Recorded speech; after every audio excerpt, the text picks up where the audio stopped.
Statuettes du panthéon bouddhiste ou urnes funéraires, objets de culte en bronze ou en ivoire, objets d'art venus d'Égypte, de Chine ou d'Océanie, toutes ces pièces sortent des malles d'Émile Guimet.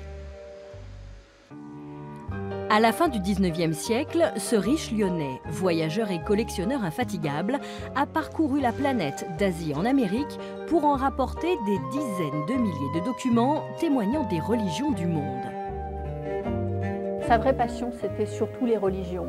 Mais c'est un touche-à-tout. C'est pour ça que dans cette exposition, vous verrez aussi toute une collection de céramiques japonaises et chinoises, parce qu'au sein de son musée, il avait consacré un étage complet à ce type de production. L'industrie céramique lui rappelait son industrie du bleu. Le bleu Guimet, une poudre utilisée en peinture et en blanchisserie, connut son heure de gloire et fit la fortune de la famille Guimet. Émile, fils de l'inventeur, mit ses fonds au service de la science. En 1879, il ouvre à Lyon un musée des religions pour montrer ses collections. Hélas, l'établissement ne suscita l'engouement ni du public ni des savants. Ni une ni deux, Guimet l'installa à Paris où il est resté. Lyon a tout de même hérité de 3000 objets et les a conservés.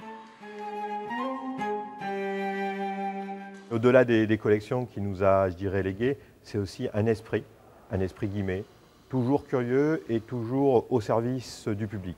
Et c'est vraiment cette ligne directrice qui le conduit quand il fait de la musique, quand il collectionne, quand il fait des musées, quand il écrit des ouvrages. C'est à chaque fois ce souci de transmettre, et notamment auprès des ouvriers. Humanisme, rigueur scientifique, éclectisme des goûts. Au moment de sa réouverture, le musée des confluences fait sienne les valeurs de Guimet.